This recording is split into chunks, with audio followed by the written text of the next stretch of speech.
যারা এটা সম্ভব করেছে, যে তরুণ সমাজ,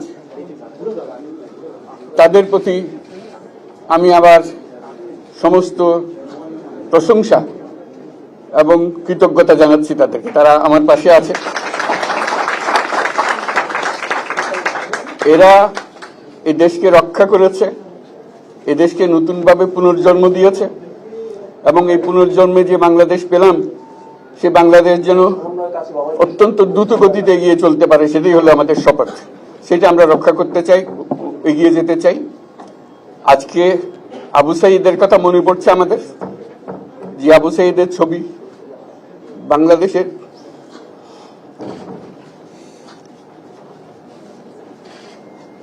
প্রতিটি মানুষের মনে গেঁথে আছে, এটা কেউ বলতে পারবে না। কি অবিশ্বাস্য একটা সাহসী যুবক, বন্দুকের সামনে দাঁড়িয়ে আছে এবং তারপরে থেকে কোন যুবক, কোন যুবতী আর হার মানে নাই, সামনে গিয়ে আছে এবং বলছি যত গুলি মারো, মারতে পারো, আমরা আছি। তো যার কারণে এটা সারা বাংলাদেশ জুড়ে এই আন্দোলন ছড়িয়ে গেছে এবং যার কারণে বাংলাদেশ এই দ্বিতীয়বার স্বাধীনতা অর্জন করলো। এই স্বাধীনতাটা আমাদেরকে রক্ষা করতেই হবে। শুধু রক্ষা করা নয়, এই স্বাধীনতার সুফল প্রতিটি মানুষের ঘরে পৌঁছাতে হবে, তা না হলে এই স্বাধীনতার কোনো দাম নেই। এই স্বাধীনতাটাকে পৌঁছানো হলে আমাদের শপথ, আমাদের যে প্রতিজ্ঞা, যে আমাদেরকে এটা করতে হবে, ঘরে ঘরে পৌঁছাতে হবে। মানুষ যেন জানে যে বাংলাদেশ স্বাধীন হওয়ার অর্থ হলো তার নিজের ভবিষ্যতের পরিবর্তন। এটা যেন প্রত্যেকে বুঝে নেয় এবং আজকের তরুণ সমাজকে বোঝানো যে এই দেশ এটা তোমাদের হাতে, তোমরা এটাকে তোমাদের মনের মতো করে গড়ে তুলবে। তোমরা যেভাবে স্বাধীন করতে পেরেছো, তোমরা এটাকে তোমাদের মনের মতো করে গড়তেও পারবে এবং তোমাদের দেখে সারা দুনিয়া শিখবে কিভাবে একটা দেশ, একটা তরুণ সমাজ গ্রহণ করতে পারে এবং তাকে পাল্টে ফেলতে পারে। তাদেরকে আমি বারে বারে এমনি উপদেশ দিই যে পুরনোদের বাদ দাও, তাদের এই পুরনো চিন্তা দিয়ে এটার মুক্তি আমাদের হবে না করি, সারা দুনিয়ার মধ্যে এটা হবে না। এটা শুধু বাংলাদেশের কথা না, সারা দুনিয়াকে জুড়ে কথা বলছি। তোমাদের মধ্যে যে শক্তি আছে, যে ক্রিয়েটিভিটি আছে, সৃজনশীলতা আছে, সেই সৃজনশীলতাকে কাজে লাগাতে হবে। এটা শুধু বই খাতাতে লেখার জিনিস না, এটাকে প্রকাশ করার জিনিস, স্থাপন করার জিনিস, সেটা করা। এটা আমরা এই আজকে আমাদের পুরো কাজটা হলো, দায়িত্বটা হলো, তারা যেটা অর্জন করে নিয়ে এসছে, এখন তাদেরকে দিয়ে এটাকে করিয়ে দেওয়া, আমাদের সমস্ত কাঠামোগুলো পরিষ্কার করে দেওয়া। সরকার বলে একটা জিনিস আছে, কিন্তু মানুষের কোনো আস্থা নেই।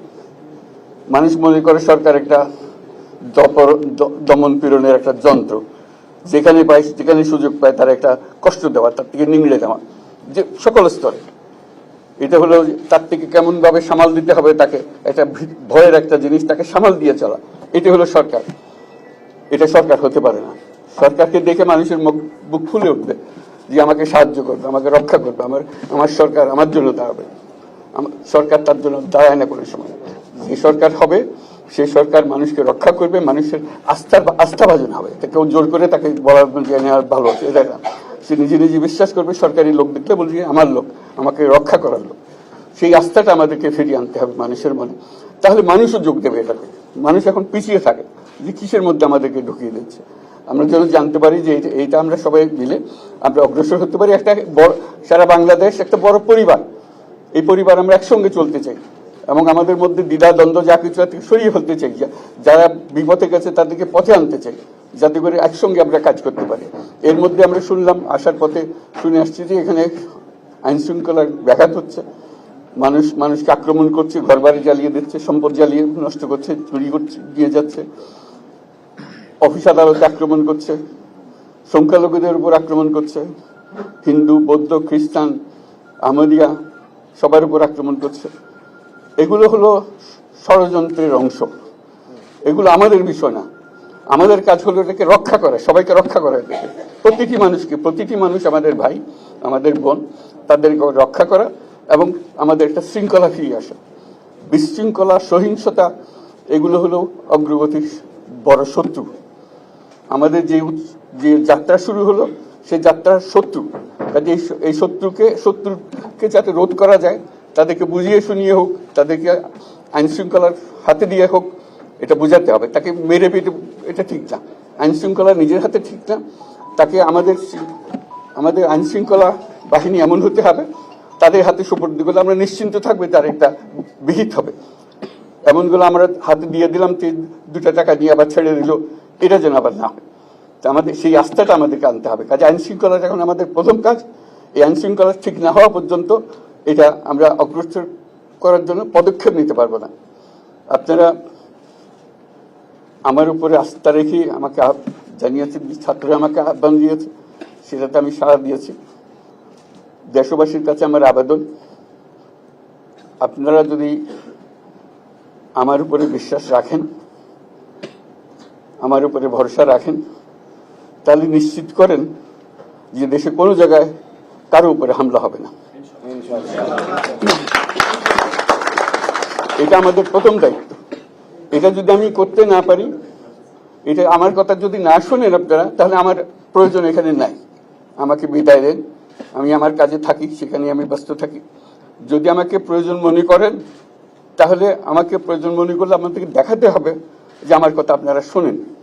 আমার কথা না শুনলে আমার কোনো প্রয়োজন নাই। আমার প্রথম কথা হলো, আপনারা বিশৃঙ্খলা থেকে দেশকে রক্ষা করেন, আপনারা সহিংসতা থেকে দেশকে রক্ষা করেন, যাতে আমরা যা আমাদের ছাত্ররা আমাদেরকে পথ দেখায়, সেই পথে আমরা এগিয়ে যেতে পারি। এটা একটা খুব সুন্দর দেশ হতে পারে বাংলাদেশ, একটা খুব সুন্দর দেশের সম্ভাবনাময় দেশ। কাজে এই সম্ভাবনাগুলোকে আমরা নষ্ট করে দিয়েছি। এখন আবার সেই বীজতলা আবার তৈরি করতে হবে, আবার আমাদেরকে জেগে উঠতে হবে। তারাই এই বীজতলা তৈরি করবে, তাদের হাত দিয়েই হবে, এবং তাদের দিকে আমরা তাকাবো, এবং আমরা তাদের নির্দেশ মতে আমরা অগ্রসর হব। এখানে সরকারি কর্মকর্তা কর্মচারী যারা আছেন, সেনাবাহিনী, বিমান বাহিনী, নৌবাহিনী প্রধানরা যারা আছেন, তাদের প্রতি অনুরোধ, আমরা একটা পরিবার, এইটার মধ্যে যেন আমাদের গোলযোগ না হয়, আমরা একযোগে একসাথে চলতে পারি, এবং আমরা তড়িৎ গতিতে একটা সুন্দর বাংলাদেশ গড়ার পথে এগিয়ে যেতে পারি। সেটাই আমার কামনা। আপনাদের সবার কাছে আবেদন, আমাদেরকে সেই সুযোগ দেন, আমরা সেই পথে আমরা যেন অগ্রসর হয়ে নিজের প্রশান্তি পাই। পৃথিবীর সবাই আগ্রহ করে তাকিয়ে আছে আমাদের দিকে। এখানে যখন ছাত্ররা রাস্তায় নেমেছে, পৃথিবীর সব জায়গা থেকে অভিনন্দন এসছে, যে তারা অবাক হয়ে গেছে। আমাদের তো গা শিউরে উঠেছে, প্রতিদিন যা হয়েছে অবিশ্বাস্য কাণ্ড। তাদেরও এটা স্পর্শ করেছে, তাদের তরুণরাও জেগে উঠছে আমাদের ছেলে মেয়েদের এই অভিজ্ঞতা থেকে, তাদের এই সংবাদ থেকে তারাও চোখ জেগে উঠেছে আমরা কি করতে পারি। কাজে আমাদের কাজ হবে এগুলো সম্পূর্ণ করা। আমরা আজকের থেকে শুরু করলাম, সেটা আশা করি আমরা দ্রুত গতিতে এগিয়ে যেতে পারবো। সবাইকে ধন্যবাদ।